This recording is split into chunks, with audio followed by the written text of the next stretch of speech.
Assalamualaikum warahmatullahi wabarakatuh. Saya Vanessa Sapa Priscilla dari Ekonomi Manajemen semester 3 kelas 7 malam.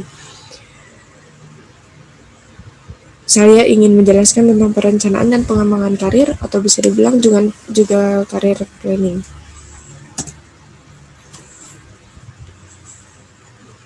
Perencanaan dan pengembangan karir planning atau bisa dibilang juga karir planning.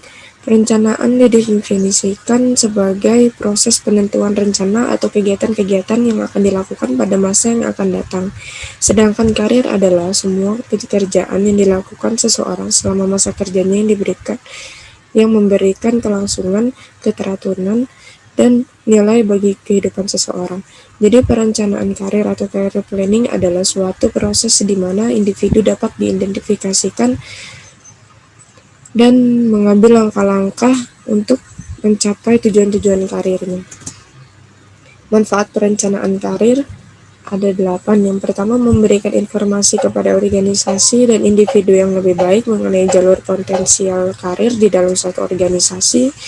Yang kedua, membantu menciptakan keanekaragaman angkatan kerja. Yang ketiga, menurunkan tingkat perputaran karyawan atau turnover. Yang keempat, menyediakan fasilitas bagi penempatan internasional. Yang kelima, mengembangkan pegawai yang dapat dipromosikan, memenuhi kebutuhan organisasi akan sumber daya manusia yang di masa yang akan datang. Ketujuh, membantu pelaksanaan rencana-rencana kegiatan yang telah disetujui. Yang kedelapan, terakhir, melaksanakan rencana kegiatan organisasi. Bagaimana ruang lingkup perencanaan karir? Yang pertama, perencanaan jenjang jabatan atau pangkat karyawan. Terdapat piramida kepangkatan yang serasi sesuai dengan prinsip rentang kendali atau span of control dalam suatu organisasi atau perusahaan, karena semakin tinggi pangkat, semakin terbatas pula jumlah personil yang akan menduduki kepangkatan tersebut. Perencanaan jenjang jabatan atau pangkat karyawan perlu memperhatikan faktor-faktor di antaranya sifat tugas, beban tugas, dan tanggung jawab yang akan dipikul pejabat yang bersangkutan. Yang kedua, perencanaan tujuan-tujuan organisasi atau perusahaan. Tujuan organisasi sangat penting dirumuskan agar setiap anggota organisasi mempunyai tujuan yang jelas dan terarah. Dari tujuan organisasi yang dapat ditentukan, besar kecilnya misi organisasi, berat ringannya tugas pekerjaan, jenis kelompok pekerjaan yang disusun, kuantitas dan kualitas personil yang diperlukan. Jenjang karir seseorang akan menunjang kepentingan dan tujuan-tujuan organisasi atau perusahaan yang telah disiapkan. Bagaimana langkah-langkah perencanaan dan pengembangan karir? Yang pertama, menilai diri sendiri. Yang kedua, menetapkan tujuan karir. Yang ketiga, menyiapkan rencana-rencana. Yang keempat, melaksanakan rencana-rencana. Bagaimana perkembangan karir dalam perencanaan dan pengembangan karir? Pada umumnya, ia belum mengenal dan menghayati pekerjaan yang menjadi tanggung jawabnya selama jabatan tersebut. Program kerja yang mungkin sudah ditetapkan belum sempat diselesaikan, belum bulatnya penghayatan pada jabatan yang dipangku, sudah harus menyiapkan diri memahami jabatan baru. Secara psikologis, menimbulkan pertanyaan yang sulit dijawab sebab-sebabnya.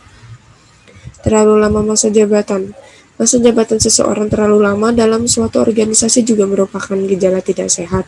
Akibat-akibat yang dapat ditimbulkan antara lain hinggapnya rasa bosan karena pekerjaan yang sama dalam masa yang lama sehingga kurang variasi, menumpulkan kreativitas seseorang karena tidak adanya tantangan yang berarti, sikap pasif dan apatis, serta mundurnya motivasi serta inisiatif dalam bekerja.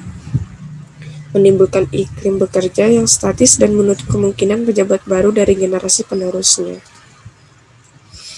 Keinginan pindah jabatan, harapan untuk dipindahkan dari jabatan yang lama ke jabatan yang baru selalu ada dalam pikiran para karyawan atau anggota suatu organisasi. Berbagai penyebab keinginan dari harapan tersebut antara lain sebagai berikut. Yang pertama, seseorang terlalu lama menjabat suatu jabatan yang terpencil atau daerah yang terpencil sehingga dirasakan tidak mudah mengembangkan diri. Yang kedua, rasa kurang tepat pada jabatan yang sekarang dijabat atau diemban karena tidak sesuai dengan latar belakang pendidikan atau pengalaman dan keinginannya. Merasa bahwa jabatan yang sekarang sekedar hanya batu loncatan untuk meniti karir lebih lanjut. Apa manfaat perencanaan dan pengembangan karir? 1. Membantu menyelaraskan strategi perusahaan dan kebutuhan sumber daya manusia. Dengan membantu para pekerja merencanakan karir mereka, perusahaan bisa mengantisipasi dan mempersiapkan kebutuhan akan sumber daya manusia. 2. Membantu proses pengembangan karyawan.